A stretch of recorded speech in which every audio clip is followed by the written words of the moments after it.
এটা হচ্ছে কচুবেড়িয়া গঙ্গাসাগর রাস্তা। আমাদের সামনে হচ্ছে টুয়ার্ডস কচুবেড়িয়া, আর পেছনে হচ্ছে আমাদের K1 bus stand. K1 bus stand থেকে এই জমিটা 500 মিটারের মধ্যে, বা 500 মিটারই একদম প্রপারলি।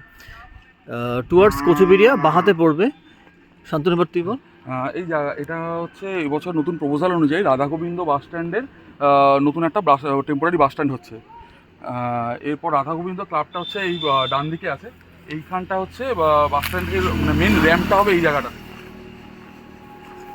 মেন র্যাম্পটা হবে এখানে এই জায়গাটাতে। র্যাম্পের মধ্যে এই বাঁ দিকটাতে হবে হচ্ছে স্মল ভেহিকেলদের ঢোকার জন্য একটা র্যাম্প, এবং ডান দিকে হবে হচ্ছে মানে মেন বড় বাসের ঢোকার এবং বেরোনোর জন্য একটা র্যাম্প।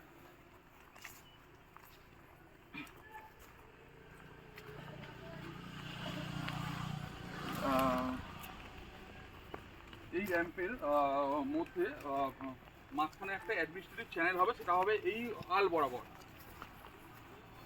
এই আল বরাবর একটা অ্যাডমিনিস্ট্রেটিভ চ্যানেল হবে পুলিশ এবং অন্যান্য অ্যাডমিনিস্ট্রেটিভ অফিসার তাদের যাতায়াতের জন্য এবং হচ্ছে তাদের অ্যাডমিনিস্ট্রেটিভ ডিউটি পালন করার জন্য। এর মধ্যে এই অ্যাডমিনিস্ট্রেটিভ চ্যানেলের ডান দিকে একটা বাস মানে বাসে টার্নিংয়ের জন্য একটা টার্নিং জোন হবে।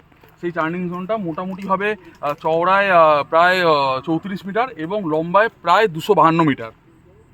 এবং এর বাঁ দিকে একটা যে স্মল ভেহিকেলগুলো ঢুকবে বাঁদিকের জন্য, সেই বাঁদিকে একটা স্মল ভেহিকেলের জন্য একটা স্মল ভেহিকেল স্ট্যান্ড হবে।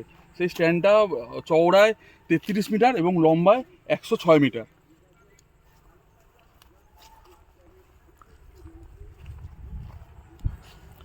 আমরা এখন এই প্রপোজড অ্যাডমিনিস্ট্রেটিভ পাথ বরাবর হেঁটে হেঁটে যাচ্ছি towards end of the bus turning zone.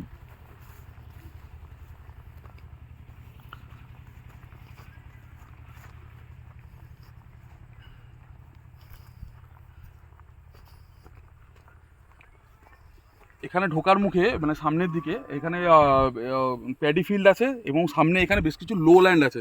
সেগুলোকে বাস মানে হচ্ছে বাস যাওয়ার জন্য উপযোগী করতে গেলে পর্যাপ্ত পরিমাণে এখানে স্ট্রেন্থেনিং করতে হবে উইথ সিলভার স্যান্ড এবং ব্রিক সোলিং দিয়ে।